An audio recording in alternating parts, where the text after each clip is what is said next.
সাউন্ডটা ঠিক আছে কিনা?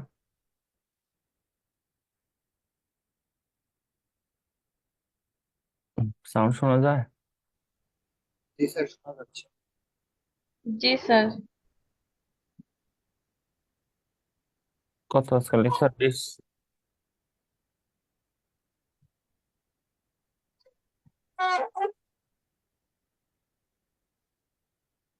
লেকচার 20 ক্লাস নেওয়ার মতো আসলে পরিস্থিতি নাই, মেন্টালিটি একেবারে নাই ক্লাস নেওয়ার মতো।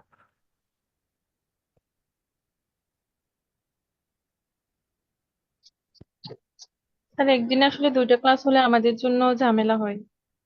হ্যাঁ, এমনি ওই জন্য না, এমনি ক্লাসের সমস্যা না, এমনি দেশের অবস্থা সব মিলে। জি স্যার, বুঝতে পারছি। গুলো দেখলেই মাথা ঘুরছে।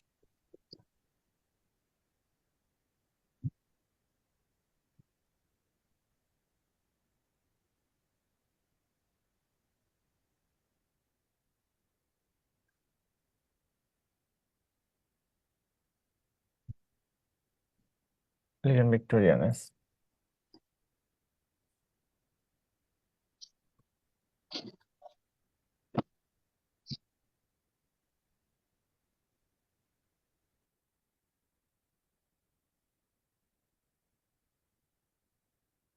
ভিক্টোরিয়ান কত থেকে কত কাউন্ট হবে? 1832 থেকে 1901।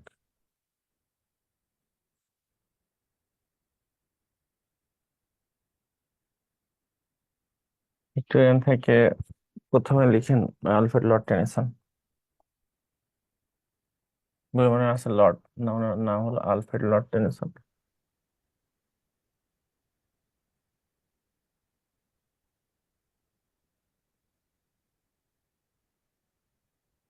Alfred Lord Tennyson.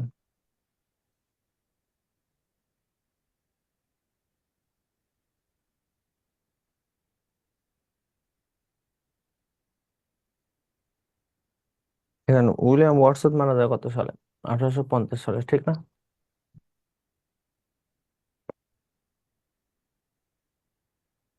1850 সালে উইলিয়াম ওয়াটসনের মৃত্যুর পর রাজকবি নির্বাচিত হন, পোয়েট লরিয়েট।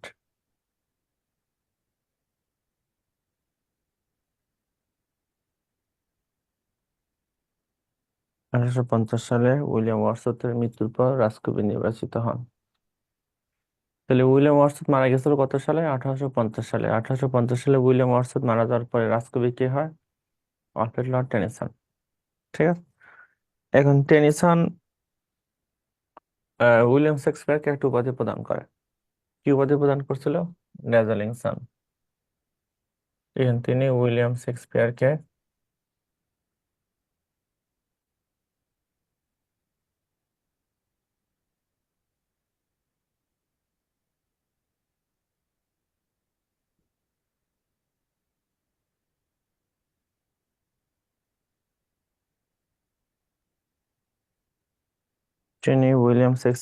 ড্যাজলিং সান উপাধি প্রদান করেন। তিনি উইলিয়াম শেক্সপিয়ারকে ড্যাজলিং সান উপাধি প্রদান করেন। তাহলে আলফ্রেড লর্ড টেনিসন উইলিয়াম শেক্সপিয়ারকে কি উপাধি দেয়? ড্যাজলিং সান। ঠিক আছে, পরের গুলো লিখেন।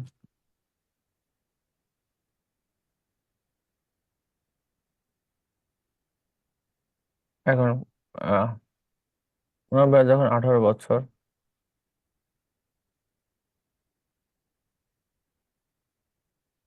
তাহলে 1827 সাল। 18 বছর বয়সে 1827 সালে টেনিসন আর তার বড় ভাইয়ের নাম ছিল হলো চার্লস। চার্লস কর্তৃক প্রকাশিত প্রথম বইয়ের নাম হলো পোয়েমস বাই টু ব্রাদার্স।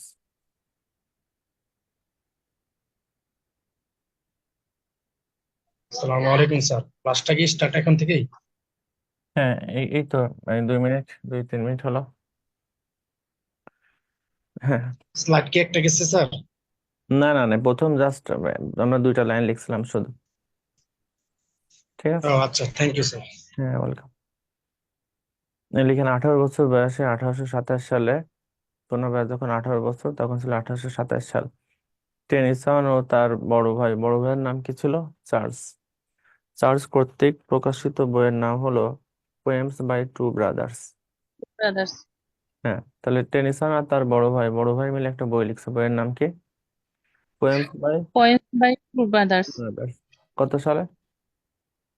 1827 সালে। হ্যাঁ, তখন তখন টেনিসনের বয়স ছিল কত বছর? 18 বছর। 18 বছর। এখন পরের করে লিখেন। টেনিসন পড়ালেখা করছে হলো ক্যামব্রিজ বিশ্ববিদ্যালয়ে। উনি উইলিয়াম ওয়ার্ডসওয়ার্থের মতো আইন বিষয়ের উপর পড়ালেখা করছেন, ল এর উপর। ঠিক আছে। তো ক্যামব্রিজ বিশ্ববিদ্যালয়ে পড়ালেখাকালীন কোন বিষয়ের উপর পড়ালেখা করছে? ল। পড়ালেখার সময় উনি একটা বই লিখছিল, বইয়ের নাম ছিল টিম্বাকটো।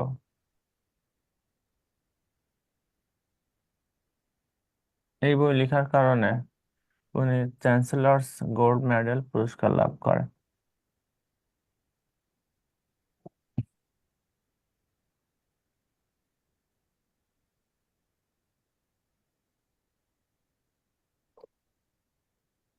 চ্যান্সেলর্স গোল্ড মেডেল পুরস্কার লাভ করেন। লেখকটার নাম কি স্যার? লিখেন ক্যামব্রিজ বিশ্ববিদ্যালয়ে পড়ালেখাকালীন, লট আমি বাদ দিয়ে দিলাম, জাস্ট জেনে রাখেন। ক্যামব্রিজ বিশ্ববিদ্যালয়ে পড়ালেখাকালীন টিম্বাকটো গ্রন্থ রচনার কারণে চ্যান্সেলর্স গোল্ড মেডেল পুরস্কার লাভ করেন। ক্যামব্রিজ বিশ্ববিদ্যালয়ে পড়ালেখাকালীন টিম্বাকটো গ্রন্থ রচনার কারণে চ্যান্সেলর্স গোল্ড মেডেল পুরস্কার লাভ করেন।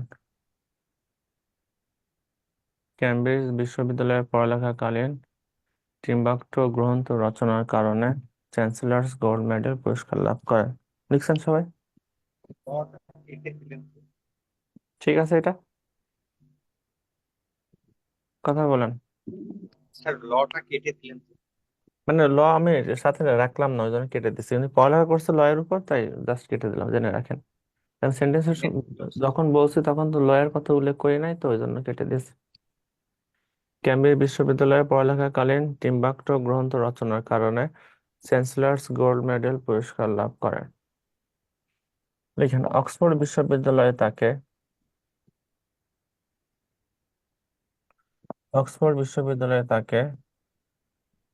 সম্মানসূচক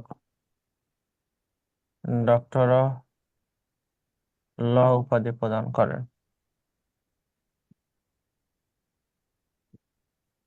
অক্সফোর্ড বিশ্ববিদ্যালয়ে তাকে সম্মানসূচক ডক্টর অফ ল উপাধি প্রদান করেন। অক্সফোর্ড বিশ্ববিদ্যালয়ে তাকে সম্মানসূচক ডক্টর অফ ল উপাধি প্রদান করেন। ক্লিয়ার? এখন উনি পড়ালেখা করছিল কোন বিশ্ববিদ্যালয়ে? ক্যামব্রিজ। কেমব্রিজ বিশ্ববিদ্যালয়ে পড়ালেখার সময় ওনার একটা ভালো বন্ধু হয়। বন্ধুর নাম ছিল হলো আর্থার হেনরি হ্যালাম। ঠিক আছে। তো তার সেই বন্ধু হঠাৎ আকস্মিকভাবে মারা যায়। তো মারা গেলে তখন টেনিসন খুব মানসিকভাবে ভেঙে পড়ে। তো ভেঙে পড়ার পরে টেনিসন তার বন্ধুর স্মৃতির উদ্দেশ্যে উনি একটা এলিজি লিখছিল। ইন মেমোরিয়াম। হ্যাঁ, গট। এলিজি মানে শোকগাথা। এলিজির নাম কি ছিল? ইন মেমোরিয়াম। মেমোরিয়াম মানে মেমোরি। তার বন্ধু স্মৃতির উদ্দেশ্যে, বন্ধুর নাম কি ছিল? Arthur Henry Hallam. তাহলে টেনিসন একটা এলিজি লিখছে, এলিজির নাম কি? In memoriam. এটা কার স্মৃতির উদ্দেশ্যে রচিত? তার বন্ধুর নাম কি? Arthur Henry Hallam. তো ইন মেমোরিয়ামের কয়েকটা বিখ্যাত কোটেশন ছিল। টেনিসন বলছিল যে who are wise in love love most say least. প্রেম ভালোবাসায় যারা বুদ্ধিমান তারা বেশি ভালোবাসা প্রকাশ করে কম।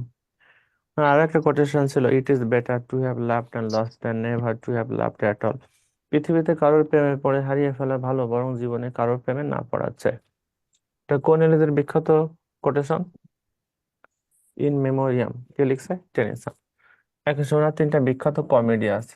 কমেডি মানে শোকগাথা, সরি, হাস্যকর নাটক। হ্যাপি এন্ডিং, লাস্টে মিলন। প্রথম কমেডির নাম লেখেন হলো হ্যারল্ড। 2 number the Falcon. কিছু মানুষ আছে শকুনের মতো, যতই উপরে উঠুক চোখ থাকে নিচে। 3 নম্বর লেখেন কুইন ম্যারি। কুইন ম্যারির জীবনী রচিত। কুইন ম্যারির ক্ষমতা ছিল 1553 থেকে 1558 সাল পর্যন্ত, উইলিয়াম এলিজাবেথের ক্ষমতা দখলের আগ পর্যন্ত। তাহলে এই তিনটা কি কবিতা, গল্প, নাটক না কমেডি? কমেডি। 3টা কমেডির নাম কি? Harold, the Falcon, Queen Mary. Harold the Falcon, Queen Mary, Queen Mary. Queen Mary ক্ষমতা ছিল কত থেকে কত? 1553 থেকে 1558। 1553 থেকে 1558। লিখেন এবার ওনার কবিতাগুলা কি কি লিখছে।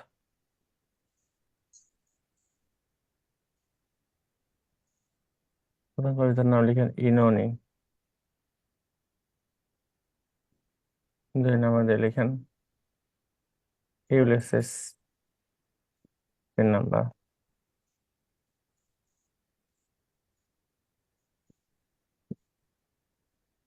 লটোসিটাস।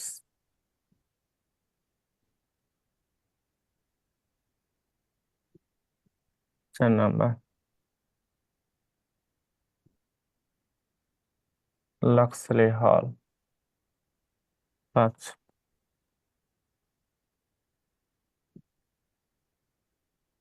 The lady of Shalott. The lady of the lake না, the lady of the lake হলো স্যার ওয়াটার স্কটের কবিতা। 4 নম্বর দিয়ে লিখেন টিটানাস। 7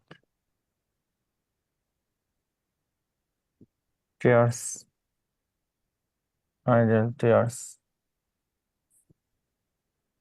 8 the two voices.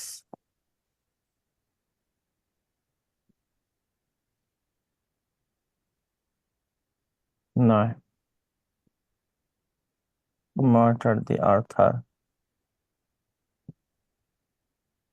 রাজা মার্টার দি আর্থারের জীবনী রচিত। 10 the lover's tale. A lover's tale. আর উইন্টার টেল ছিল শেক্সপিয়ারের কমেডি। 11 number vision of sin. 12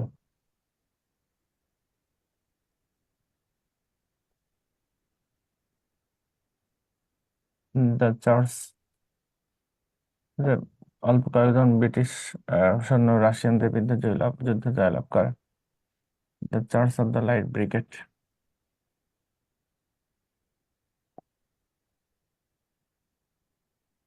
13 number the princess bright.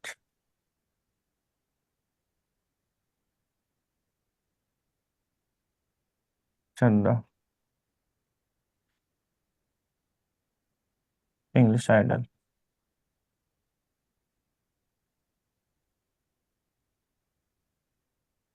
The princess bright English idol তুলেন, বাট স্ক্রিনশট দিয়ে রাখেন। আপনাদের ওদিকে কি অবস্থা? কে কার কি, কোথায় কি অবস্থা? ঢাকার অবস্থা তো খারাপ। ঢাকা ইউনিভার্সিটি, জাহাঙ্গীরনগর, 2 জায়গায় অবস্থা খারাপ।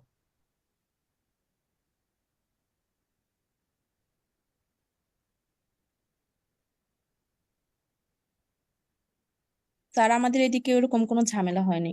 কোথায়? কেরানীগঞ্জ। ও, কেরানীগঞ্জ। দেখেন এগুলো তুলেন, দেখেন। শহরের সাইডে মনে হয় বেশি হইতেছে। ঢাকা এখানে তো জাহাঙ্গীরনগর, ঢাকা ইউনিভার্সিটির পাশাপাশি তো।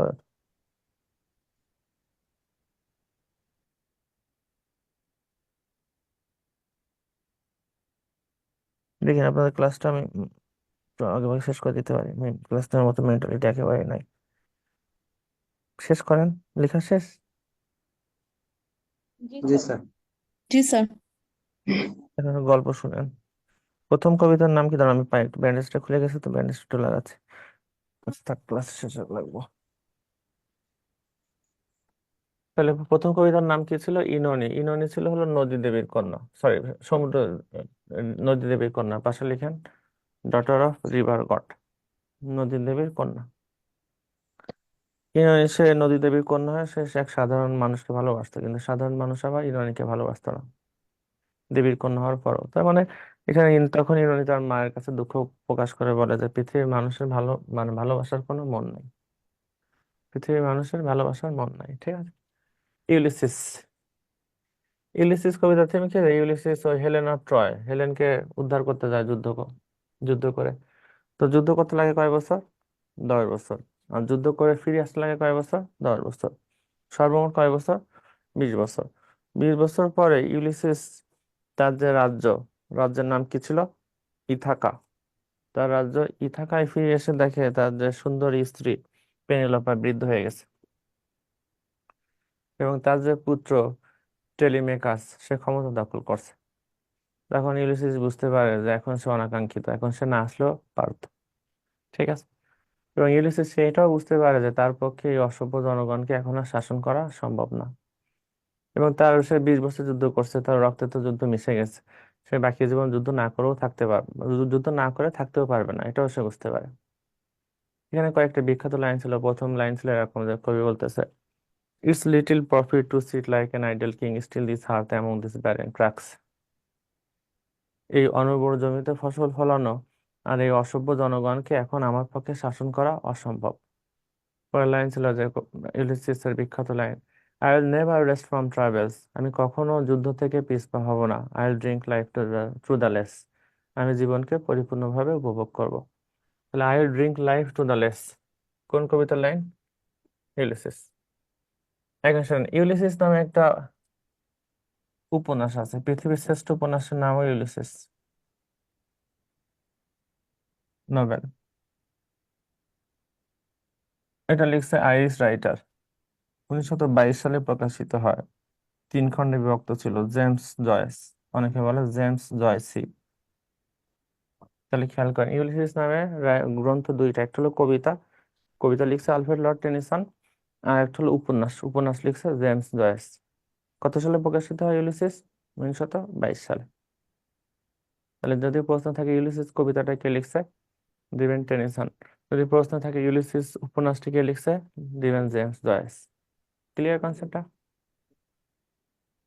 এটা বুঝছেন সবাই? জি স্যার। জি এবার আসেন, হ্যাঁ স্যার।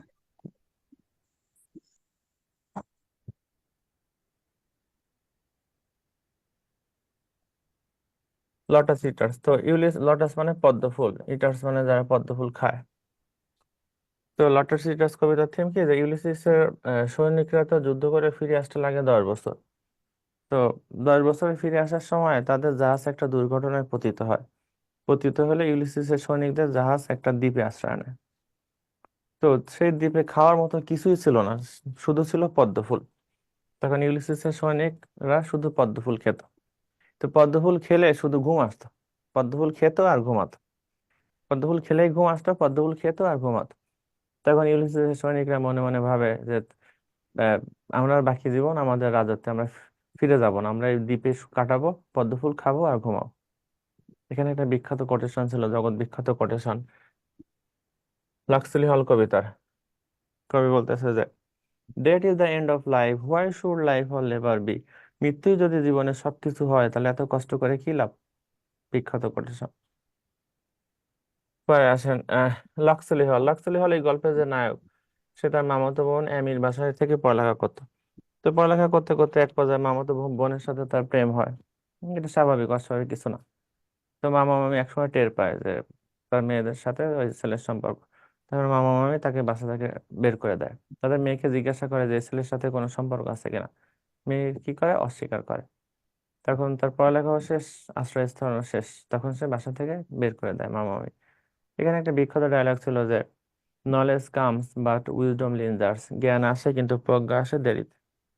গল্পের যে নায়ক সে বলছিল যে curse be the social sin that work against the matter of love, আমি পৃথিবীর সেই সমাজ ব্যবস্থাকে ধিক্কার জানাই যে সমাজ ব্যবস্থা মানুষের প্রেম ভালোবাসার বিরুদ্ধে কাজ করে। কি ঠিক না? বিপদে পড়লে দেখবেন মেয়েদের খুঁজে পাওয়া যায় না। মানে এই এই কবিতার ডায়লগ। কয়টা আছেন? The lady of Shalott. The lady of শ্যালটের পাশে লিখবেন the lady of the lake. একটা বিখ্যাত কবিতা। উনি জীবনে 38 উপন্যাস লিখছে। ওনাকে বলা হয় father of regional historical novels, ইতিহাস এবং অঞ্চলভিত্তিক উপন্যাসের জনক। বাংলা সাহিত্যে বঙ্কিমচন্দ্র চট্টোপাধ্যায়কে ওনার সাথে তুলনা করা হয়। কি নাম? Sir Walter Scott. হ্যাঁ, স্কট। ইউনিভার্সিটি পর the heart of Midlothian, the bride of Lammermoor, Waverley, patriotism, Rob Roy, the Talisman, বিখ্যাত ওনার সব গ্রন্থ।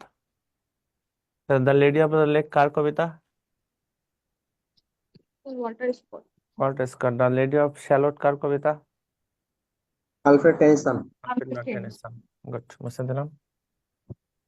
এই টেনিসনের উপরই ক্লাস হওয়া উচিত মিনিমাম বছর খানেক। যাই হোক, লিটারেচার ক্লাস তো কয় আছেন? টিটোনাস। টিটোনাস হলো পৃথিবীর এক মানুষের নাম, টিটোনাস।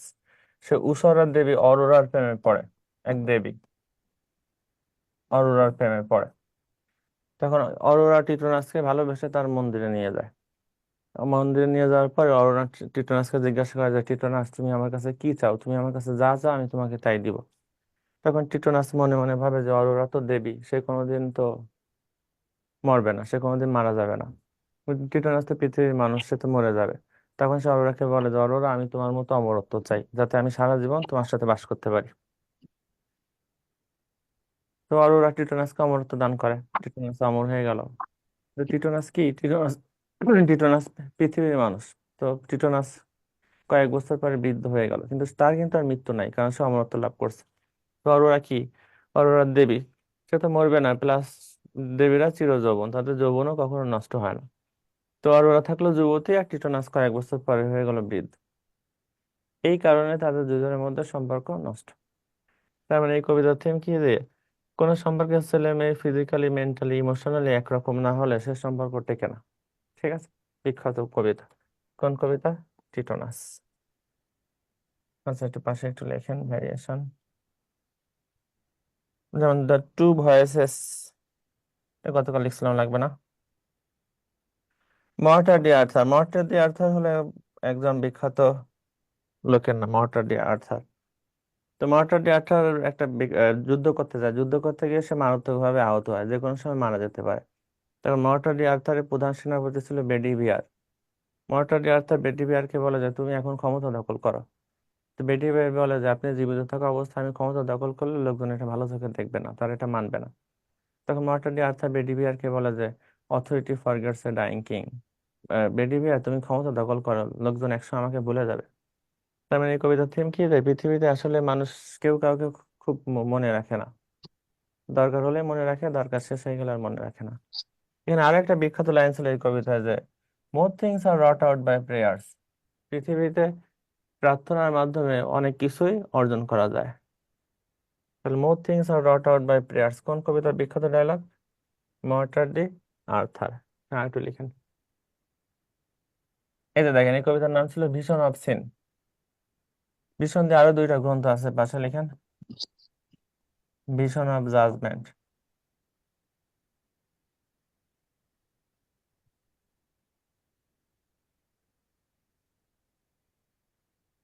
এটা বিখ্যাত কবিতা, পোয়েম। উনি 36 বছর বয়সে মারা যায়। ওনাকে বলা হয় বিদ্রোহী কবি। ইউনিভার্সিটিতে পড়ে ডন জুয়ান, বিখ্যাত মহাকাব্য। কি নাম? Lord Byron. পুরো নাম কি? George Gordon. লর্ড বায়রনের মেয়ে ছিল এই বিশ্বের প্রথম computer programmer lady Augusta Lovelace Byron. ঠিক আছে। আর এটা হচ্ছে vision of spring. Vision of spring, এটা অবশ্য বিখ্যাত কাব্যগ্রন্থ। উনি 1949 সালে নোবেল পায় আ ফ্যাবেল উপন্যাসের জন্য। উনি জীবনে 19টা উপন্যাস লিখছে। 1949 সালে কে নোবেল পায়? William Cuthbert Faulkner.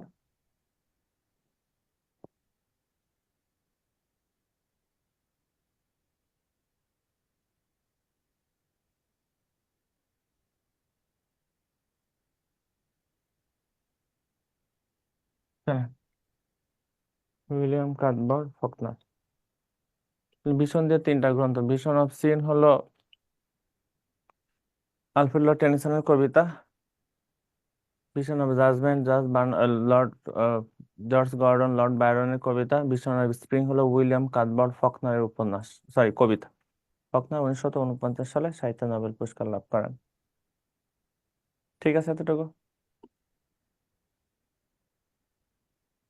স্ক্রিনশট দিয়ে নেন বা খাতায় তুলেন, যা ইচ্ছা করেন। আধা ঘন্টা হয়ে গেছে, পরে রাইটার যাবো আমি।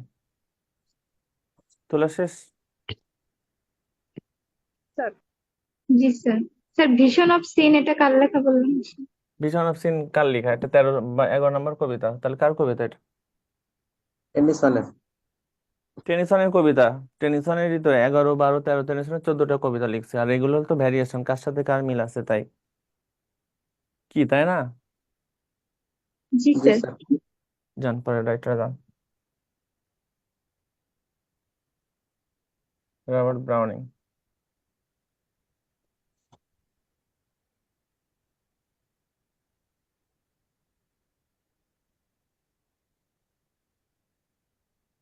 রবার্ট ব্রাউনিং কে বলা হয়, উনি সর্বপ্রথম কবিতায় ড্রামাটিক মনোলগ ব্যবহার করেন।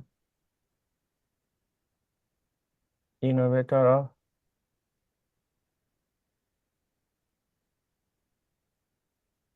Dramatic monologue.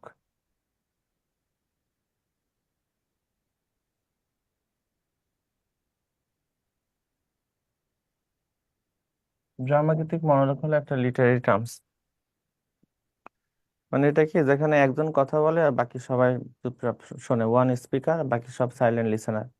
কারণ আমি যদি কথা বলি, আপনারা যদি সবাই চুপচাপ শোনেন, সেটা হবে ড্রামাটিক মনোলগ। তাহলে সর্বপ্রথম কবিতায় বা কাব্যগ্রন্থে ড্রামাটিক মনোলগ কে ব্যবহার করে? Robert Robert Browning. ব্রাউনিং।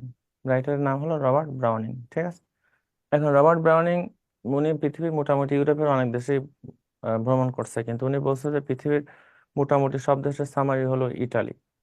উনি ইটালি থেকে যা শিখছে, এটা উনি অন্য কোনো জায়গা থেকে শিখতে পারে নাই। উনি একটা বিখ্যাত কোটেশন ছিল, Italy was my university, Italy আমার বিশ্ববিদ্যালয় ছিল।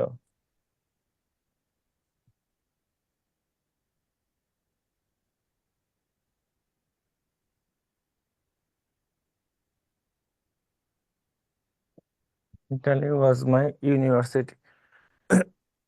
ইতালি আমার বিশ্ববিদ্যালয় ছিল। ক্লিয়ার? এখন রবার্ট ব্রাউনিং এর ওয়াইফের নাম লিখেন। ওনার ওয়াইফও সাহিত্যিক ছিল। ওনার ওয়াইফের নাম ছিল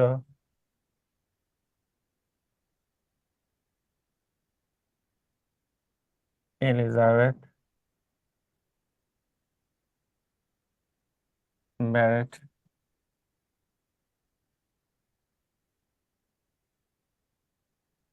Elizabeth Barrett Browning. Elizabeth Barrett Browning. তাহলে ওনার ওয়াইফের নাম কি? Elizabeth Barrett Browning. ঠিক আছে। তো ওনার ওয়াইফের একটা বিখ্যাত সনেট আছে, জগৎ বিখ্যাত সনেট। এটা কিন্তু রবার্ট ব্রাউনিং এর নাম, ওনার ওয়াইফের। সনেটের নাম কি ছিল?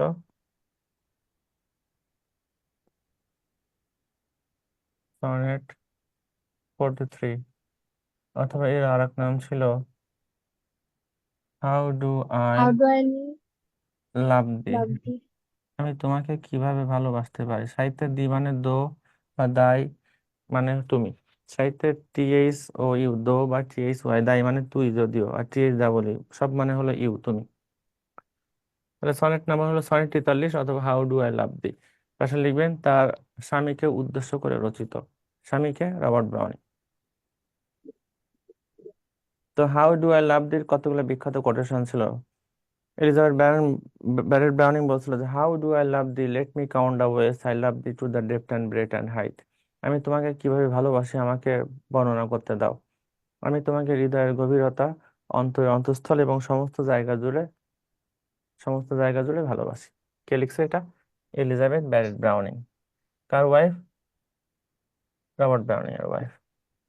তো তার এলিজাবেথ, সাহিত্যে ইউ। হ্যাঁ, সাহিত্যে টিএস ডাবল ই দি বা টিএস ও ইউ, দো, অথবা টিএইচ আই দাই, এই সবগুলো মানে হলো তুমি, ইউ। ঠিক আছে। ঠিক আছে। এবার আসেন, রবার্ট ব্রাউনিং এর ওয়াইফ সম্পর্কে, ওনার ওয়াইফের কতগুলো কবিতা আছে, বিখ্যাত কবিতা, পোয়েমস। প্রথমে লিখেন লস্ট মিস্ট্রেস,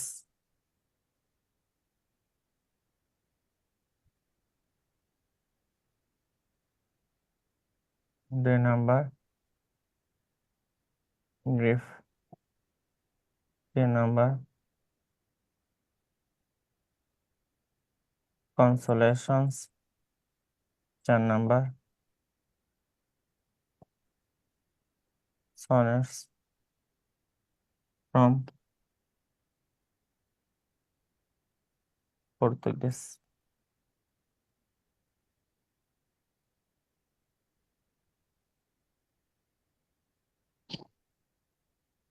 স্যার এগুলো তার স্ত্রীর কবিতা? হ্যাঁ, এগুলো তার স্ত্রীর কবিতা, ব্র্যাকেটে রাখবেন কারণ রবার্ট ব্রাউনিং এর ওয়াইফের, ওনার ওয়াইফও সাহিত্যিক ছিল, প্রশ্ন আসতে পারে।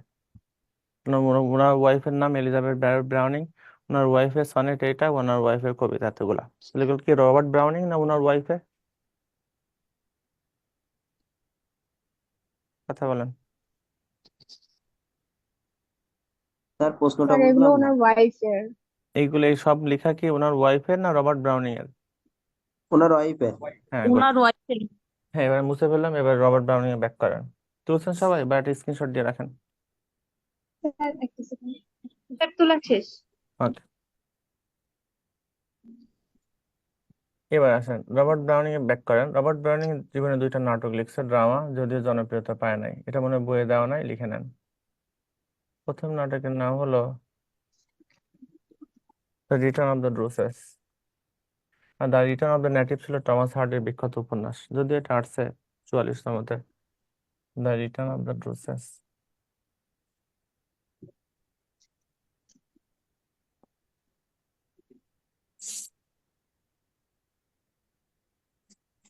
দুই নাম্বার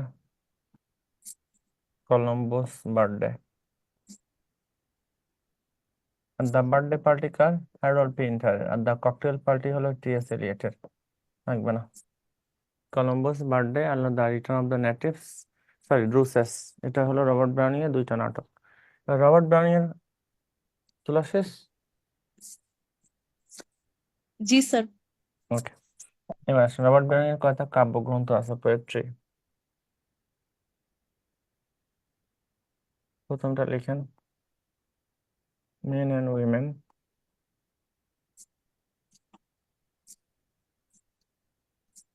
দুই নাম্বার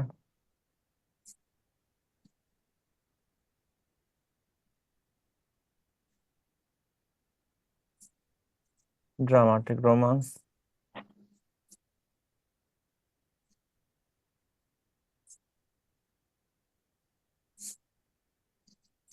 তিন number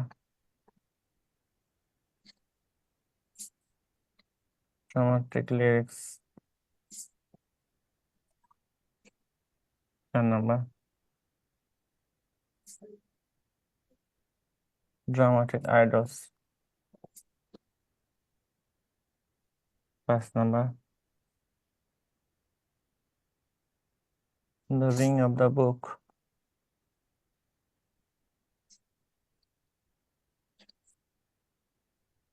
main and women, dramatic romance, dramatic lyrics, dramatic idols, the ring of the book. এখানে একটা বিখ্যাত ছোট গল্প আছে, পাশে লিখতে পারেন মেন উইদাউট উইমেন।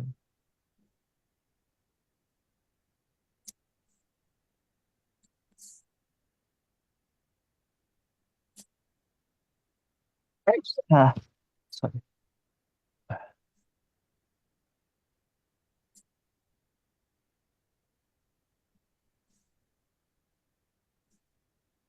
বিখ্যাত ছোট গল্প, ছোট গল্প ইংলিশ হলো শর্ট স্টোরি, যেহেতু শর্ট স্টোরি লেখার মতো জায়গা নাই, তো আমি দিলাম ডবল এস। এস এস মানে হলো short story. Sir men without women. হ্যাঁ, এটা ছিল মেন অ্যান্ড উইমেন, ওটা হলো without. Indian camp, the killers, ঠিক না, cat in the rain, the the old man and the beast, এই পাঁচটা ছোট গল্প লিখছে। উনি জীবনে 6টা উপন্যাস লিখছিল। ঠিকই, ইউনিভার্সিটির পরে farewell to arms, the the old man and the sea, The sun also rises, for whom the bell tolls, the stranger is summoned to at first light, the turns of spring. এই 7টা উপন্যাস লিখছে কে? 1954 সালে Nobel পায় Ernest Hemingway.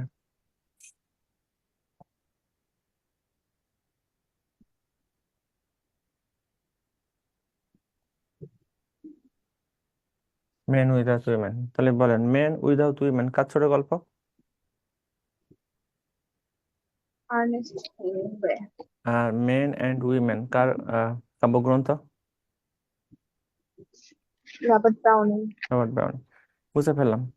ঠিক আছে, এখন Robert Browning হলো, উনি বিখ্যাত হলো ওনার কবিতার জন্য, এবং ইউনিভার্সিটিতে ওনার কবিতাগুলো শুধু পড়ানো হয়। কোনো কাব্যগ্রন্থ বা ওনার নাটক বা ওনার এগুলো কোনো কিছুই ইম্পর্টেন্ট না, ওনার ইম্পর্টেন্ট হলো কবিতা। লিখেন পোয়েমস, কবিতা। প্রথম কবিতার নাম লিখেন মাই লাস্ট ডাচেস, এটা সব ইউনিভার্সিটিতে পড়ে, বিখ্যাত কবিতা। আমার শেষ রানী। 2 number one more world. 3 number প্যারালিপোলিপি।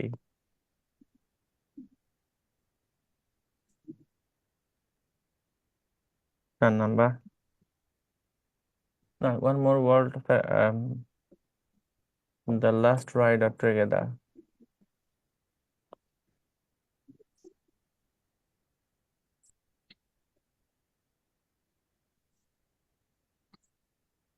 5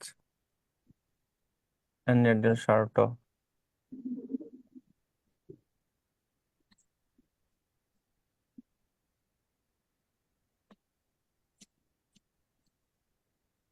6 number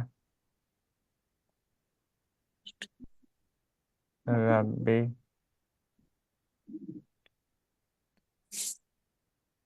বিন এজরা।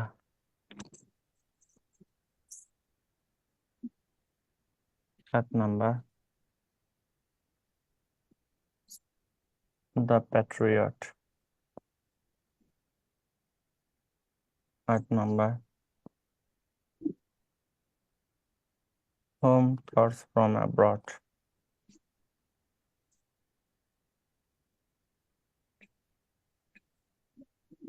বিদেশে বসে দেশের চিন্তা। 9 নাম্বার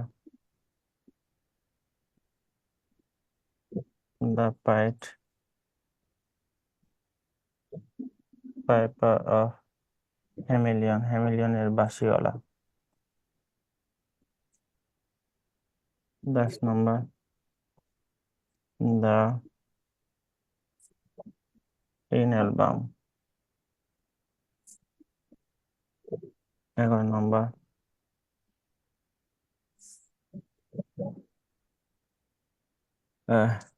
রাব্বি বিন এজরা তামলিক, এ গ্রামারিয়ানস ফিউনারিয়াল, একজন ব্যাকরণবিদের অন্ত্যেষ্টিক্রিয়া।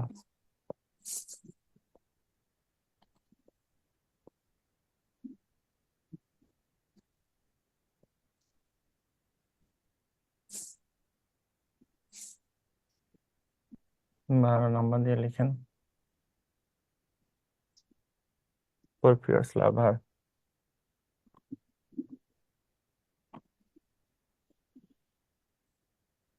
পোরফিয়াস লাভার। চলেন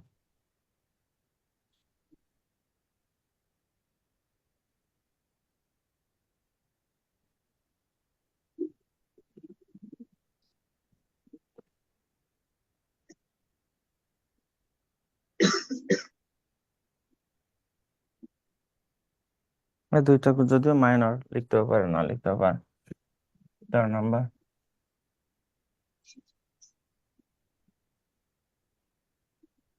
গোয়েন্দা ক্যাম্পাগনা। 14 লাভ অ্যামং দ্য আর্টিস্ট। না না না, লাভ অ্যামং দ্য রুইন্স হবে। লাভ অ্যামং দ্য আর্টিস্ট হলো জাজ বার্নার্সের বিখ্যাত উপন্যাস। তবে এই 14টা কবিতার নাম লিখেন রবার্ট ব্রাউনিং এর। Orpheus Leather, Two in the Campagna, Love Among the Ruins.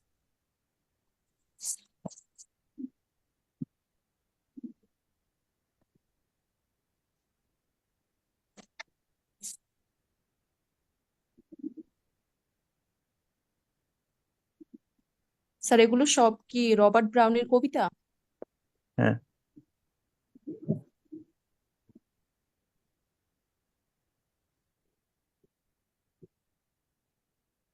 Sir two in the ক্যাম্পাসডা হ্যাঁ, GRA। না, PAGNA।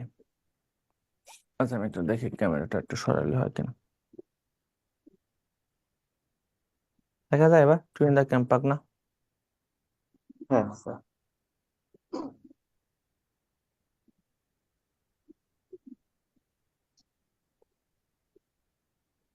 আহ, খোলা শেষ।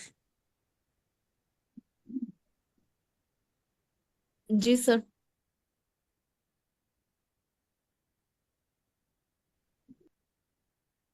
এখন শোনেন, অল্প একটু গল্প শুনে আমি শেষ করে দিই এই রাইটা।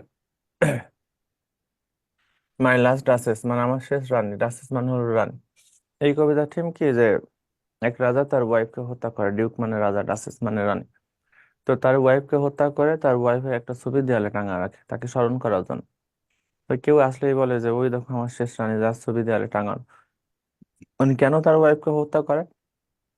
কারণ তার ওয়াইফ সবার সাথে হেসে হেসে কথা বলতো, এই কারণে হত্যা করে।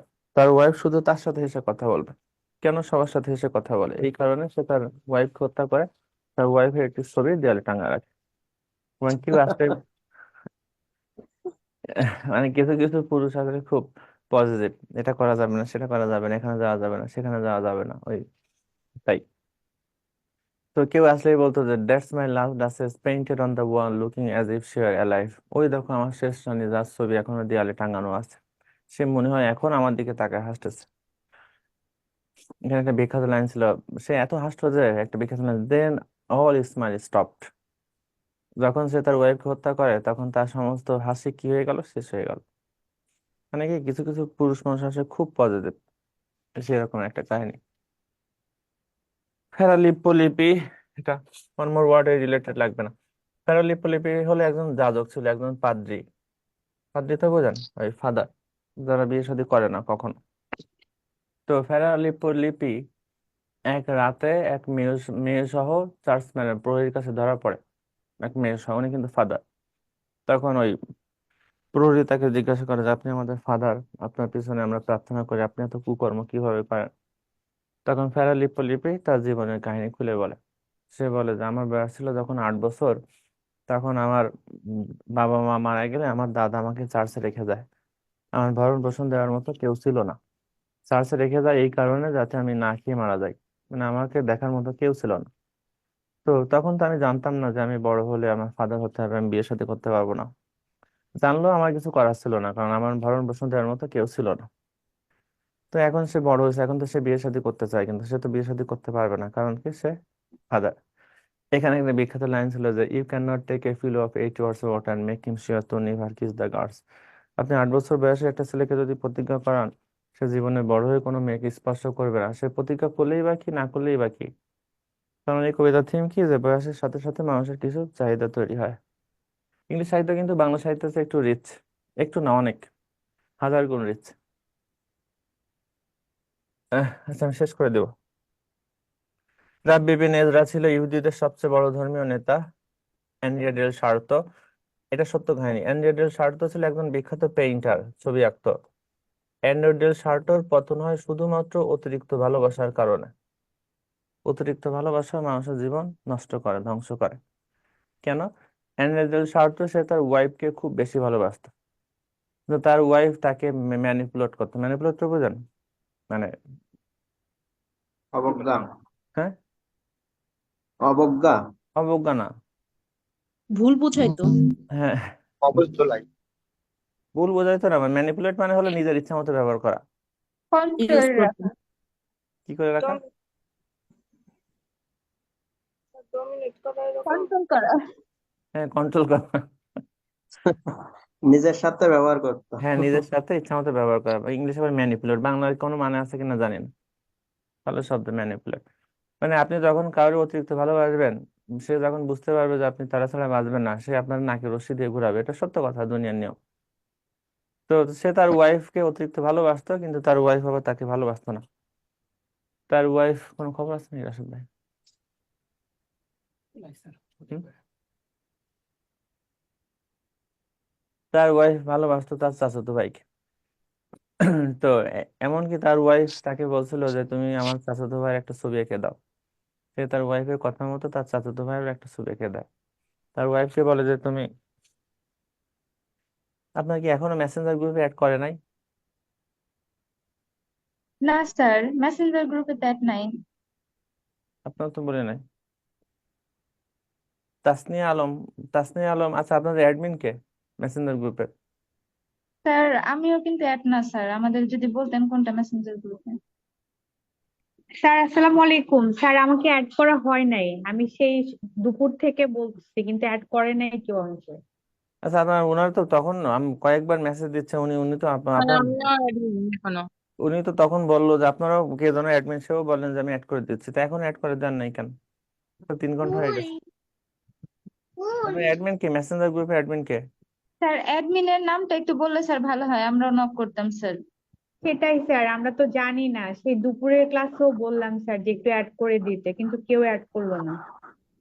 না, উনি তো বললো যে আমি অ্যাড করে দিচ্ছি। আচ্ছা অ্যাড করে দেন, মেসেঞ্জার গ্রুপে অ্যাডমিন কে, ওনার অ্যাড করে দেন। বুঝলাম যেন আমি। ও, তো তার ওয়াইফ ভালোবাসতো তার চাচাতো ভাইকে, ঠিক আছে।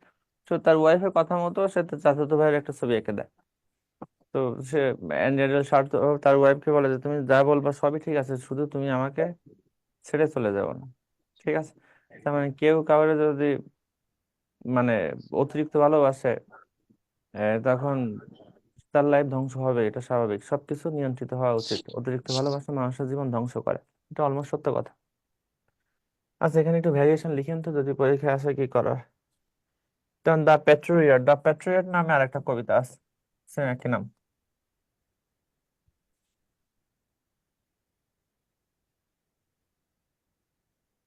দ্য প্যাট্রিয়ট নামে আরেকটা কবিতাটা কে লিখছে আপনার? দস্তভস্কে। হ্যাঁ, দস্তোয়েভস্কি কেন? ফিউদার দস্তোয়েভস্কি কেন আসবে কেন? The crime and punishment, the idea ডাইটারনাল, এ লিটিল হলো home thoughts from home thoughts, না, the little hero, the idea ডাইটারনাল, আর হলো notes from underground, the house of the dead. এই 6টা নাটক লিখছে হলো ফিওদর দস্তোয়েভস্কি। ওনার 2টো উপন্যাসও ছিল, কি কি, the power of darkness, the fruits of enlightenment, ঠিক আছে। দ্য প্যাট্রিয়ট হলো সর্বপ্রথম ডক্টর স্যামুয়েল জনসনের বিখ্যাত কবিতা। উনি 1755 সালে সর্বপ্রথম ডিকশনারি লিখছিল। জনসন বানানে এইচ আছে। আর এটা আছে হ্যাঁ, আর এটা আছে প্যাট্রিয়টিজম। প্যাট্রিয়টিজম হলো একটা বিখ্যাত কবিতা, ওই স্যার ওয়াল্টার স্কটের কবিতা। স্যার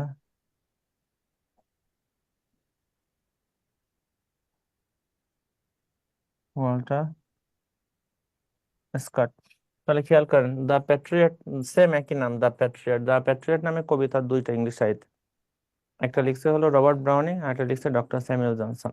আর প্যাট্রিয়টিজম নামে একটা কবিতা আছে স্যার ওয়াল্টার স্কটের। ওটা ক্লিয়ার সবাই? জি স্যার। আচ্ছা একজন লিংক দিয়ে দিছে দেখেন, মুস্তাফিজুর রহমান, ওই লিংকের রিকোয়েস্ট দেন। পাইছেন জুমে? স্যার মুস্তাফিজুর, এখানে রিকোয়েস্ট দিয়ে রাখলে পরে হচ্ছে কি অ্যাড করে নেয়। আমিও অ্যাডমিন না এটার। অ্যাডমিন কি কনফিডেন্সের কেউ? জি স্যার, কনফিডেন্স থেকে আমার ও তাহলে আমাদের তো মতন রাশেদ এই ভাই। তাহলে আপনাদের কোন স্টুডেন্ট না কনফিডেন্সের অথরিটি?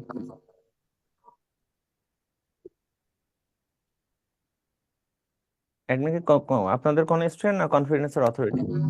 স্যার আমার মনে আছে যে কনফিডেন্সের স্যার অথরিটি। এখানে কনফিডেন্সের ছবি দেওয়া আছে, কিন্তু রিকোয়েস্ট স্যার দিয়ে রাখলাম, জানি না স্যার। আচ্ছা দিয়ে রাখেন, দিয়ে রাখলে ভালো, অ্যাডমিন অ্যাপ্রুভ করবে। অ্যাপ্রুভ করবে, ঠিক আছে, দিয়ে রাখেন। তাহলে রাইটার শেষ লাগবে না, পরে রাইটার যান। এবার লিখেন ম্যাথু আর্নল্ড।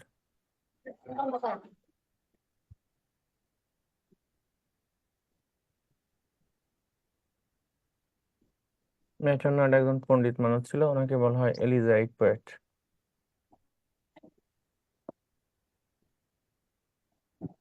অথবা মিলানকোলিক পোয়েট। ওনার কবিতা দুঃখ পারান।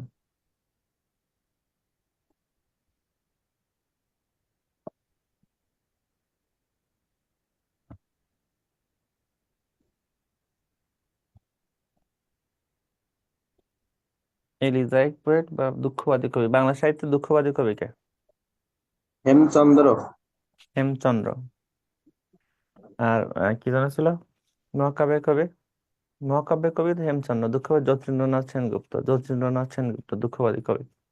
আর ইংলিশ সাহিত্যে দুঃখবাদী কবি হলো ম্যাথু আর্নল্ড। ঠিক আছে। ওনাকে এলিজাইক পোয়েট বলা হয় কেন? উনি সবচেয়ে বেশি এলিজা লিখছেন মোটামুটি, বেশ পপুলার, জনপ্রিয় এলিজা। এখন পরের গুলো লেখেন। ইংরেজিতে একটা পদ্ধতি আছে, টাচস্টোন মেথড।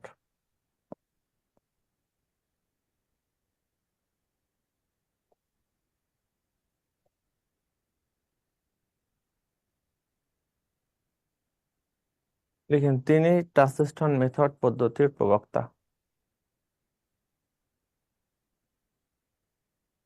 তিনি টাচস্টোন মেথড পদ্ধতির প্রবক্তা। টাচস্টোন মেথড মানে কি? পরশ পাথর পদ্ধতি। পরশ পাথর পদ্ধতি মানে কি? ম্যাথুনার বলছে যে আমরা যে সমস্ত জিনিস মুখস্থ করি, ওই মুখস্থ বিদ্যা জীবনে পরশ পাথরের মতো কাজ করে। ঠিক না? মনে করেন আপনি কোনো ডায়াসে দাঁড়ায় উইলিয়াম শেক্সপিয়ার দুইটা কোটেশন, জন কিটসের কয়েকটা কবিতার লাইন, জর্জ বার্নার্ড শাহ কয়েকটা কোটেশন জনগণের শোনালেন। জনগণ কি মনে করে? আপনি অনেক পণ্ডিত মানুষ। আসলে আপনি কি করছেন? মুখস্থ করছেন। তাহলে মুখস্থ বিদ্যা জীবনে কার মতো কাজ করে? পরশ পাথরের মতো কাজ করে।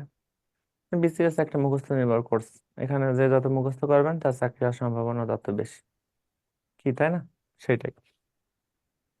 এখন উনি পড়ালেখা করছে, আগে লিখেন না, লিখেন না কিন্তু আগে, অক্সফোর্ড ইউনিভার্সিটিতে।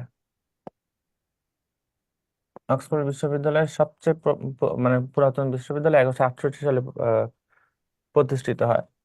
উনি অক্সফোর্ড বিশ্ববিদ্যালয়ে পড়ালেখা করছে হলো ক্লাসিক্যাল লিটারেচারের উপর।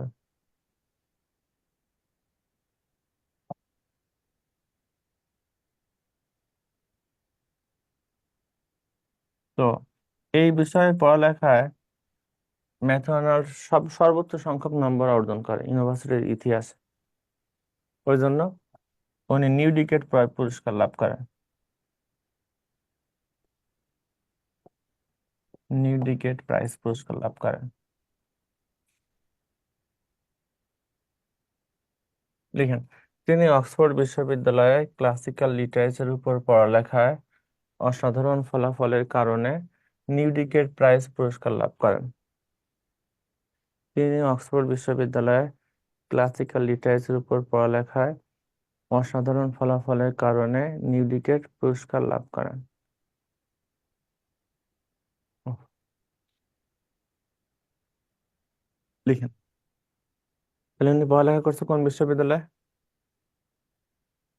কথা বলেন। Sir Oxford Oxford Oxford. University. কোন সাবজেক্টের উপর? Classical literature. এই সাবজেক্টে উনি সর্বোচ্চ সংখ্যক নম্বর পাওয়ার কারণে কোন পুরস্কার লাভ করেন? নিউডিকেট প্রাইজ। নিউডিকেট প্রাইজ পুরস্কার লাভ করেন। এখন শুনেন, তো ইউনিভার্সিটিতে সবচেয়ে বেশি নম্বর পাওয়ার কারণে অক্সফোর্ড বিশ্ববিদ্যালয়ে তাকে সরাসরি একটা পদে নিয়োগ দেয়।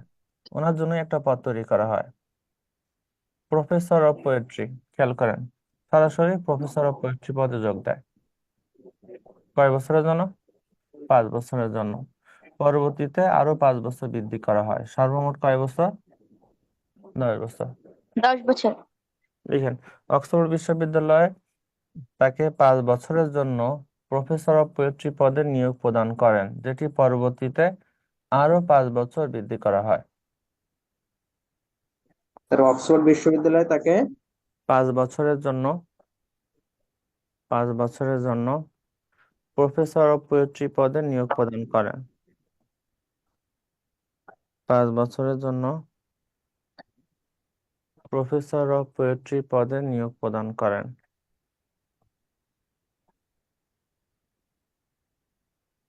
যা যেটি পরবর্তীতে যেটি পরবর্তীতে আরো 5 বছর বৃদ্ধি করা হয়, যেটি পরবর্তীতে আরো 5 বছর আরো বৃদ্ধি 5 করা যেটি 10 বছর পরবর্তীতে তাহলে বেকার হয়ে যাবে, হ্যাঁ, চাকরির বয়সে থাকবে না। তো বাংলাদেশ না বা বাইরের দেশে 60 বছর বয়সে পাবলিক সার্ভিস কমিশনের পরীক্ষা দেওয়া যায়। বাহ। ই- ইউরো- ভালোই তো। ইউরোপের যে কোনো দেশে মরার আগ পর্যন্ত পিএসসি পরীক্ষা দেওয়া যায়। ঠিক আছে, আপনি 20 বছর কোম্পানিতে চাকরি করলেন, আপনি চাইলেন 50 বছর বয়সে একটু সরকারি চাকরি করতে, এখন চাইলে আপনি আবার পাবলিক সার্ভিস কমিশন পরীক্ষা দিয়ে জয়েন করতে পারবেন। বাংলাদেশে তো মনে করেন পৃথিবীর অষ্টম আশ্চর্য। আবেদনের যোগ্যতায় বড় করে লেখা থাকে সর্বোচ্চ 30। আপনার অ্যাড করে দেবে, আপনি লিঙ্কে রিকোয়েস্ট পাঠান। স্মৃতি গমেজ নাকি? হ্যাঁ। তাহলে অক্সফোর্ড বিশ্ববিদ্যালয় তাকে 5 বছরের জন্য কোন পদে নিয়োগ প্রদান করে? Professor of poetry. পরে আবার কয় বছর বৃদ্ধি করা হয়? গোস্বামী 5 স্যার, বছর। সর্বমোট কয় বছর? 10 10 বছর। 10 বছর।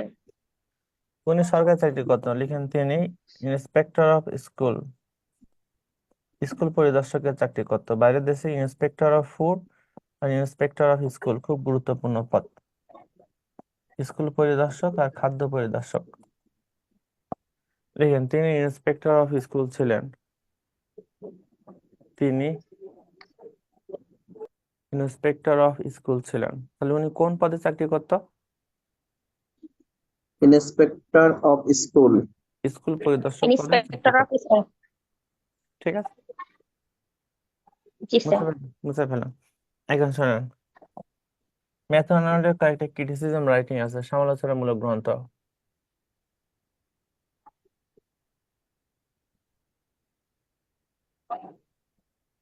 প্রথমটার নাম লিখেন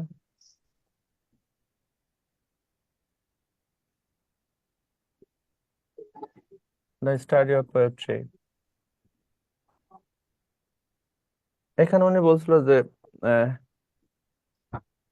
poetry is the criticism of life, কবিতা হলো জীবনের সমালোচনা, বিখ্যাত কোটেশন। এখানে উনি আবার বলছিল even science will appear incomplete without poetry, এমনকি বিজ্ঞানও কবিতা ছাড়া অসম্পূর্ণ। কবি মানুষ তো বলবে, ঠিক আছে। 2 নম্বর দিয়ে লিখেন লিটারেচার অ্যান্ড ডগমা, সংস্কৃতি এবং অরাজকতা, সরি গোঁড়ামি, ডগমা মানে গোঁড়ামি। 3 নম্বর দিয়ে লিখেন কালচার, সংস্কৃতি এবং অরাজকতা, আনার্কি। 4 নম্বর দিয়ে লিখেন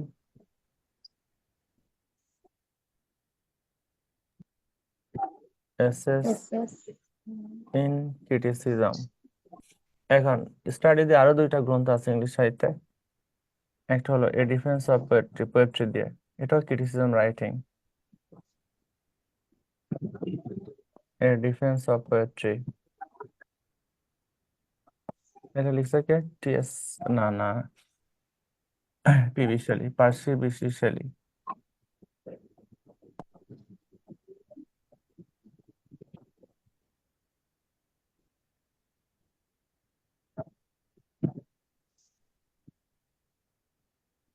আমাদের লিখেন and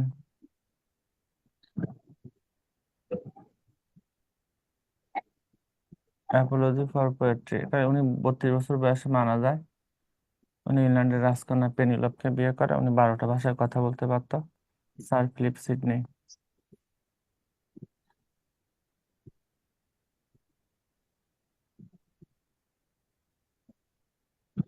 এসএস ইন ক্রিটিসিজমের ভাষা লিখবেন, আরো একটা গ্রন্থ আছে এসে আছে, এসএস ইন মরালস, এটা ফরাসি লেখক লিখছে essays in morals. Candida, diary, essay on morals আর দ্য স্পিরিট অফ নেশনস, এই 4টা প্রবন্ধ ওনার। এসএস ইন মরালস কে লিখছে ভলতেয়ার। ভলতেয়ার নাম শুনছেন? ফরাসি লেখক। বলতে হার্স। হ্যাঁ হ্যাঁ, শুনছি। ভলতেয়ার। ওনার আসল নাম কি ছিল? ফ্রান্সিস ম্যারিয়া হ্যারট। চলেন।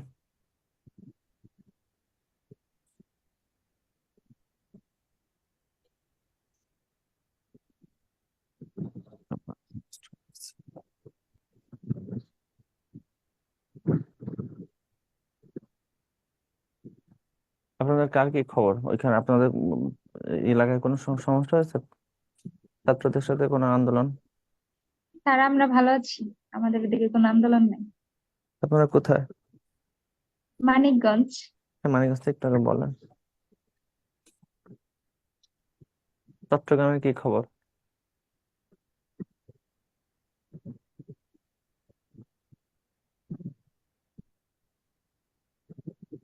চট্টগ্রামে স্যার আন্দোলন চলছে। কি আর খবর হবে? গতকালকে চেয়ে আজকে একটু বেটার, গতকালকে তো অবস্থা খারাপ ছিল, আজকে একটু বেটার। হলগুলোর অবস্থা খারাপ বেশি স্যার। চট্টগ্রাম, ঢাকার তো সবচেয়ে বেশি খারাপ। হ্যাঁ, ঢাকা ইউনিভার্সিটি জাহাঙ্গীরনগরের অবস্থা খারাপ দেখলাম ক্লাসের আগে। মানে এত খারাপ যে টলারেট করা যাচ্ছে না, ওরকম একটা পরিস্থিতি আসলে। কতক্ষণ চুপ করে থাকা যায় আসলে, এরকম একটা। আজকে আমার কলেজে অনেক সমস্যা হয়েছিল। কোন কলেজ এটা? বদরুন্নেসা। ও, ঢাকার মধ্যে।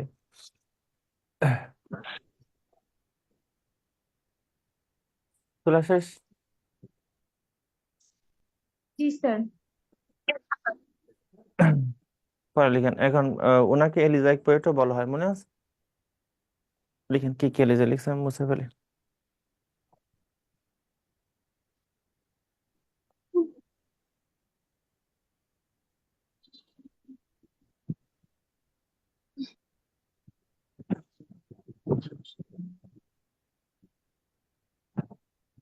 এলিজ তো মনে কারো স্মৃতি উদ্দেশ্যে রচিত হয়। এই থায়ারসিস রচিত হয় তার বন্ধুর নাম কি ছিল? আর্থার ক্লোফের স্মৃতির উদ্দেশ্যে। লাস্টে জিএস থাকলে এফ এর মতো উচ্চারণ হয়, আর্থার ক্লফ। 2 নাম্বার,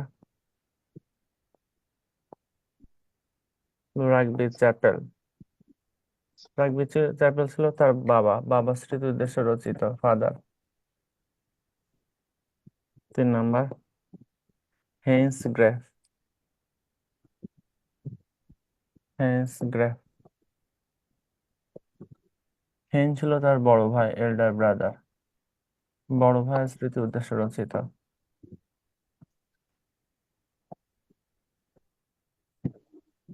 এটা আছে হোয়ার চার্চিয়ার্ড। ইংলিশ সাহিত্যে 3 বোন ছিল না? শার্লট ব্রন্টি, এমিলি ব্রন্টি আর অ্যামি ব্রন্টি। বড় বোনের স্মৃতি উদ্দেশ্যে রচিত। বড় বোনের নাম কি ছিল? Charlotte Bronte. Jane Eyre, the professor, Villette, Shirley, 4টে বিখ্যাত উপন্যাস লিখছে শার্লট ব্রন্টি। কারার বেল ছদ্মনামে লিখত। বই মানে 3টা দেওয়া আছে লেজে, আসলে 4টা হবে, ঠিক আছে। প্রথমে লেজের নাম হলো থায়ারসিস। থায়ারসিস কার স্মৃতি উদ্দেশ্যে রচিত? Arthur Clough. 2 number, Rugby Chapel. Rugby Chapel কার স্মৃতি উদ্দেশ্যে রচিত? তার বাবা স্মৃতি উদ্দেশ্যে রচিত। 3 number, Heine's Grave. Heine's Grave কার স্মৃতি উদ্দেশ্যে রচিত? তার বড় ভাই। 4 নাম্বার হলো হোয়ার চার্চিয়ার্ড। হোয়ার চার্চিয়ার্ড কার স্মৃতি উদ্দেশ্যে রচিত? ইংলিশ সাহিত্যে 3 বোন ছিল। Charlotte Brontë. বড় বোনের নাম কি? Charlotte Brontë. Charlotte Brontë. ঠিক আছে এতটুকু। স্যার। Okay sir. ওকে, এবার আসুন আমার কবিতা, পোয়েমস।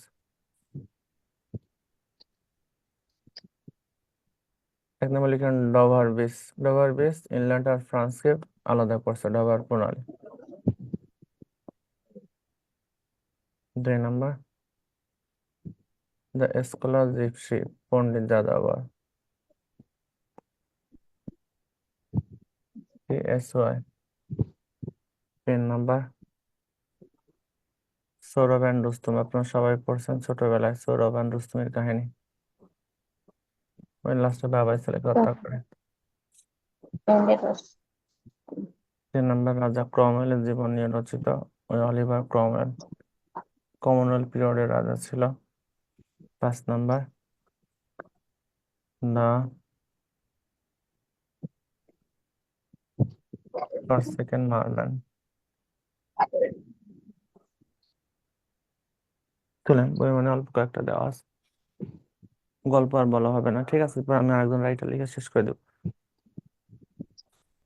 তোলা শেষ। Dover beach, the scholar gipsy, Sohrab and Rustum, the forsaken merman আর ক্রমওয়েল।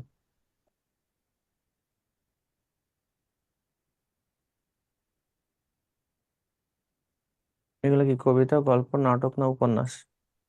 কবিতা। মুছে ফেললাম, ঠিক আছে? Sir Charles Dickens.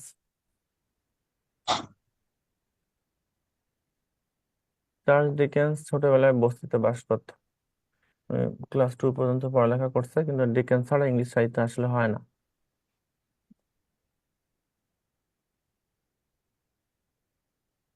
The greatest novelist of the Victorian period. Victorian পিরিয়ডের সবচেয়ে বড় উপন্যাসিক। The greatest novelist of the Victorian period, ঠিক আছে? চার্লস ডিকেন্স ছোটবেলায় বস্তিতে বাস করতো। কোনো লম্বা কাহিনী, লম্বা বর্ণাঢ্য জীবন। মানে উনি উনি একটা লাইফে মানুষ কত কষ্ট করতে পারে তার উৎকৃষ্ট উদাহরণ হলো চার্লস ডিকেন্স। এবং ঈশ্বর যা চায় সেটাই হয়, ঈশ্বর মানুষকে দিয়ে যা করায় এর বাইরে কিছু হয় না। এখন ওনার জীবনের অরফানেজ রাইটার বলে অনেক।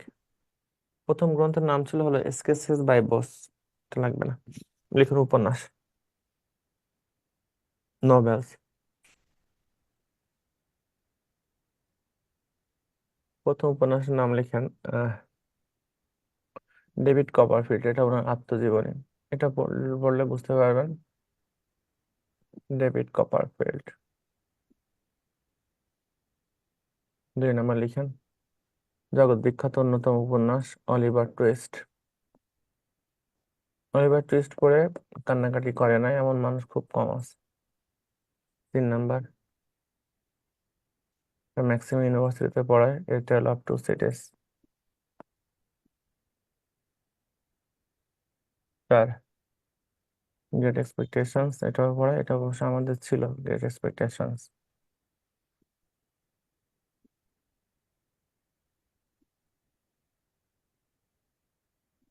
5 নম্বর,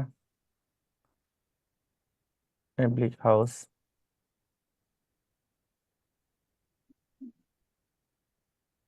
6 number, the bleak house, the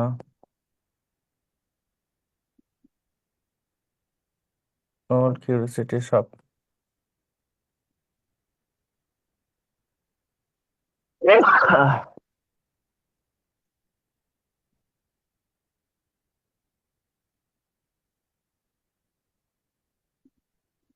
7 number,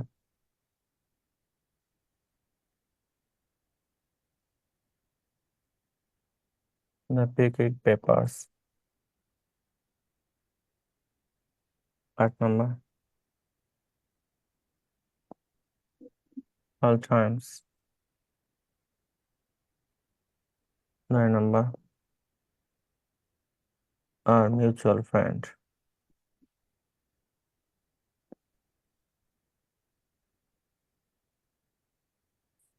10 number,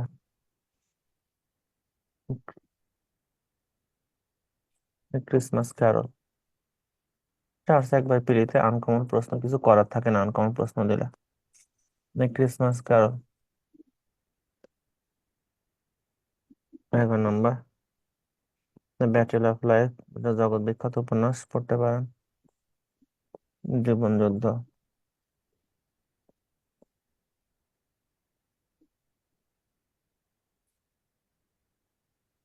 the mystery of Edwin Drood. 12।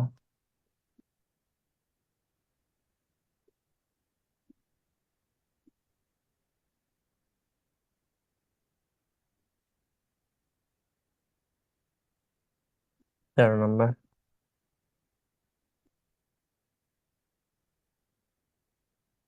Little ডরিতে। চলেন 13টা উপন্যাসের নাম।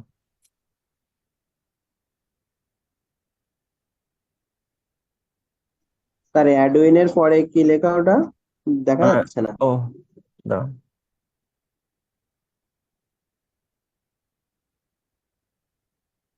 দেখা যাবে। ড্রুট, DRWD। আচ্ছা আমি এটা কেটে লিখি, সমস্যা, এই পাশে দেখা যাবে না।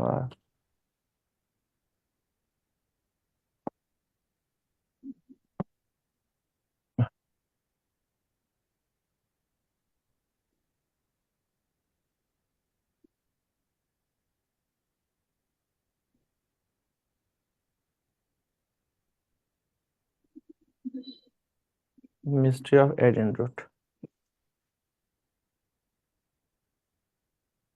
বুঝছেন সবাই? জি স্যার। এখন আসেন, আহ মুখস্থ করবেন সবই মোটামুটি, এখানে বাদ দেওয়ার সুযোগ নাই। দেন গ্রেট এক্সপেকটেশনস থেকে কারেক্টার আসার পরীক্ষা, যেহেতু কারেক্টার হার্ড টাইমস এর পাশে লিখেন ওল্ড টাইমস, পুরানো সময়।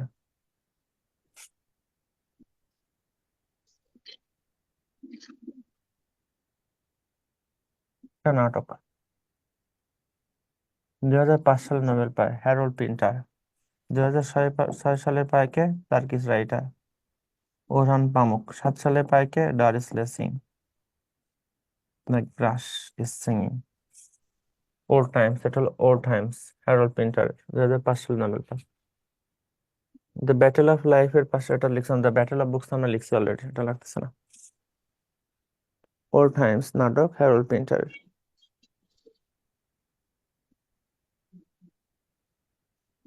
হার্ড টাইমস হলো চার্লস ডিকেন্সের উপন্যাস, আর ওল্ড টাইমস হলো হ্যারল্ড পিন্টারের। ওল্ড টাইমস হলো হ্যারল্ড পিন্টারের কি? নাটক। ঠিক আছে, আসেন এবার গ্রেট এক্সপেকটেশনস এর কয়েকটা ক্যারেক্টার লিখেন। প্রধান চরিত্র ছিল পিপ, গল্পের নায়কের নাম। নায়িকার নাম ছিল অ্যাস্ট্রেলা। আর এক ভদ্র মহিলা ছিল, ওনার নাম ছিল মিস হ্যাবিশাম।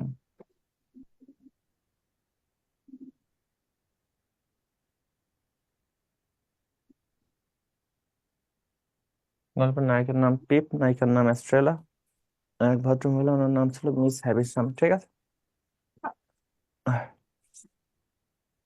তো পিপ আর অ্যাস্ট্রেলা ছোটবেলা থেকে মিস হ্যাবিশামের বাসায় কাজ করতো।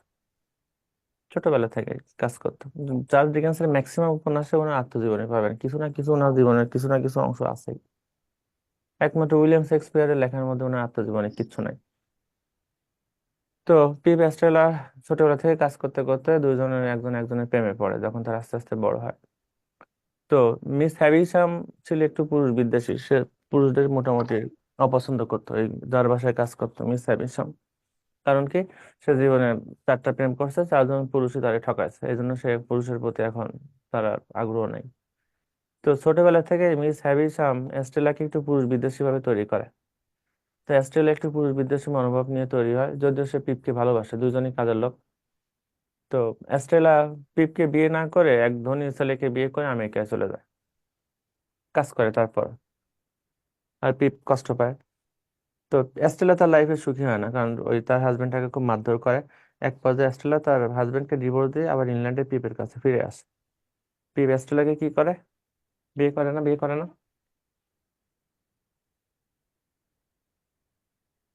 পিপ অ্যাস্ট্রেলাকে বিয়ে করে। ঠিক আছে, এখানে একটা বিখ্যাত কোটেশন ছিল, loving heart is the truest wisdom. সত্যিকারের প্রজ্ঞা হলো একটি ভালোবাসার হৃদয়। Charity begins at home, justice begins next door. নম্রতা ভদ্রতা শুরু হয় বাসা থেকে, আর ন্যায় বিচার শুরু হয় পাশের বাসা থেকে। এখানে আরেকটা quotation, if there are no good people, sorry no bad people, there are no good lawyer. পৃথিবীতে যদি কোনো খারাপ মানুষ না থাকতো তাহলে কোনো ভালো আইনজীবী থাকতো না। তাহলে এখান থেকে মুখস্থ করবেন মোটামুটি সব। আজকে এতটুকু থাকবে, কারো কোনো প্রশ্ন থাকলে বলেন, যে কোনো যুগে যে কোনো রাইটার নিয়ে প্রশ্ন অথবা যে কোনো গ্রামার নিয়ে থাকলে প্রশ্ন করতে পারেন, 2 মিনিট সময়। স্যার সৌরভ রুস্তম যে লেখা ম্যাথিউ আর্নল্ডের, এটা ওই যে ফেরদৌসী লেখা থেকে কপি করা হ্যাঁ মনে হ্যাঁ হয়। হ্যাঁ, রাইট। পাইট পেপার অফ হ্যামিলিয়ন পড়ছিলাম না, হ্যামিলিয়নের বাঁশিওয়ালা, ওই রবার্ট জি ব্রাউনিং। স্যার। ঠিক আছে, আর কারো ওয়েস্টার্ন লিটারেচার তাহলে পার্সিয়ান লিটারেচার বা মিডল ইস্টার্ন থেকেও অনেকগুলো কপি করছে বা অনুপ্রাণিত হয়েছে হয়তো না? হ্যাঁ, ইংলিশ সাহিত্য আহ, বলতে গেলে কি এটা মোটামুটি মৌলিক সাহিত্য। যেমন বাংলা সাহিত্যে ম্যাক্সিমাম রাইটার হলো কপি পেস্ট রাইটার। এরা যা লিখছে অনেকেই কপি পেস্ট করে লিখছে, বাইরের দেশ থেকে ধার দিয়ে না করে। কয়েকজন বাদে, যেমন রবীন্দ্রনাথ, নজরুল, শরৎচন্দ্র, ঈশ্বরচন্দ্র, এরা তো লিজেন্ড। মাইকেলও কিছু আছে অনুবাদের মতো। তো ইংলিশ সাহিত্য ম্যাক্সিমাম পিওর, এখানে চুরি চালাকির সুযোগ নাই, কম। তারপর স্যার পৃথিবীতে মেটাফিজিক্যাল স্যার মানে মেটা হলো, কাদেরকে বলা হয়? মেটা মানে হলো বিয়ন্ড ফিজিক্যাল, মানে শারীরিক। মেটাফিজিক্যাল কবি হলো তারা যারা সর্বপ্রথম মেটাফিজিক্যাল কবিদের আগে ম্যাক্সিমাম কবি সাহিত্যিক মানুষের শারীরিক সৌন্দর্য, দেবদেবী, রাজা রানীর বর্ণনা করে কবিতা লিখতো। মেটাফিজিক্যাল কবিরাই সর্বপ্রথম শারীরিক সৌন্দর্যের বাইরে গিয়ে কবিতা লেখা শুরু করে। এরা মূলত হলো ধর্মীয় কবি বা প্লেটোনিক পোয়েট। মেটাফিজিক্যাল কবি তারা যারা মানুষের শারীরিক সৌন্দর্যের বাইরে গিয়ে অন্য কোনো প্রসঙ্গ নিয়ে কবিতা লিখতো। এরা মূলত লাভ, ডেথ, গড, সোল, এই সমস্ত নিয়ে কবিতা লিখতো। ঠিক আছে, যেমন মেটাফিজিক্যাল কবিতার নেতা ছিল হলো প্রেমের কবিকে জর্ডান, অ্যান্ডি মার্বেল ছিল, আহ, আর তারপর কি ছিল, হেনরি বন ছিল, রবার্ট হেরিক ছিল। ঠিক আছে, এটা সব মেটাফিজিক্যাল কবি। আর কোনো প্রশ্ন আছে কারো? না স্যার, আপাতত নাই। ঠিক আছে, ভালো থাকেন সবাই, যেখানে থাকেন সাবধানে থাকেন। আচ্ছা, আল্লাহ হাফেজ।